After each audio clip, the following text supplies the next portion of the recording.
Kemarin banyak dari kalangan Islam yang berduyun-duyung ke masjid meramaikan malam nisfu Sya'ban sambil membawa air mineral untuk didoakan. Ada yang baca surah Yasin 3 kali berjamaah dengan diniatkan untuk panjang umur, memperoleh rezeki dan mendapatkan husnul khatimah. Ada juga yang dilanjutkan dengan sholat sunnah. Apa hukum membaca surah Yasin 3 kali dan sholat nisfu Sya'ban? Lalu apa keistimewaan malam nisfu Sya'ban dan tuntunan apa yang disunnahkan? Ini banyak muslimin memang yang menyalahgunakan ya, dalil-dalil. Jadi mereka tidak memilah mana dalil yang sahih dan mana dalil yang lemah, apalagi hadis-hadis yang palsu. Hadis yang menjelaskan tentang masalah adanya solat di nisfu Sya'ban, solat secara khusus namanya solat nisfu Sya'ban itu tidak ada. Hadisnya palsu, maudhu' itu. Yang ada memang adalah fadilah mengerjakan solat malam di nisfu Sya'ban, solat tahajudnya.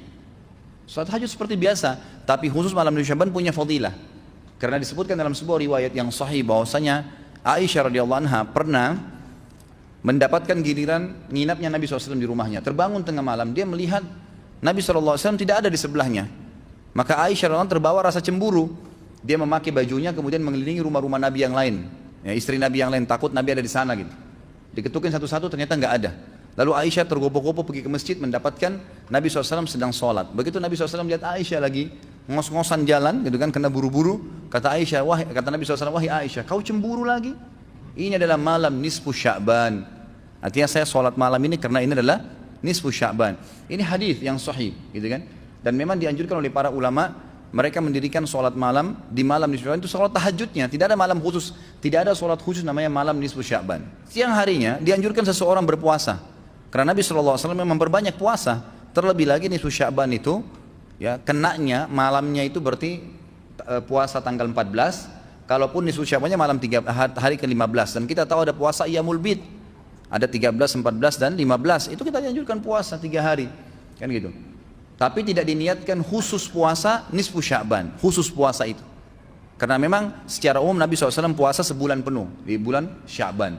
Kalau masalah membaca surah Yasin, ini tidak asing lagi kalau di Indonesia, semua selalu surah Yasin. Pindah rumah Yasin, orang mati Yasin, semua Yasin.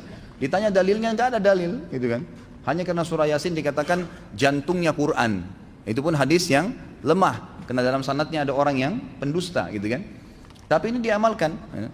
Kalau kita mau mengaku pengikut Nabi Muhammad SAW yang murni, maka tidak mengamalkan apa yang tidak dicontohkan oleh Nabi SAW. Apalagi membawa air, kemudian secara khusus dibacakan atau ditutupkan dengan surah Yasin, belum pernah ada contoh.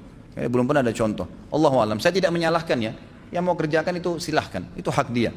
Tapi saya pribadi menyarankan, apalagi jemaah yang ikut dengan pengajian saya atau yang mendengarkan ceramah kita, murnikan ibadah kembali kepada Nabi SAW. Nabi SAW tidak menghembuskan nafas terakhir kecuali sudah mengajarkan semua yang kita butuhkan. Jadi tidak perlu ditambah. Kalau kita tambah seperti kita sedang mengatakan, maaf Rasulullah saya lebih paham daripada anda. Nabi nggak pernah baca Yasin 3 kali di malam nisfu Sya'ban, nggak apa-apa kan, bagus. Loh, Nabi mau nggak pernah lakukan. Nabi yang nerima dari langit wahyu nggak pernah lakukan, nggak apa-apa. Berarti sama saja anda bilang, maaf Rasulullah saya lebih ngerti. Itu. Ini keliru, nggak boleh. Itu. Jangan tambah-tambah agama, biarkan dalam keadaan murni. Sedangkan murni saya sudah banyak sekali yang kita bengkalekan, apalagi kalau ditambah-tambah.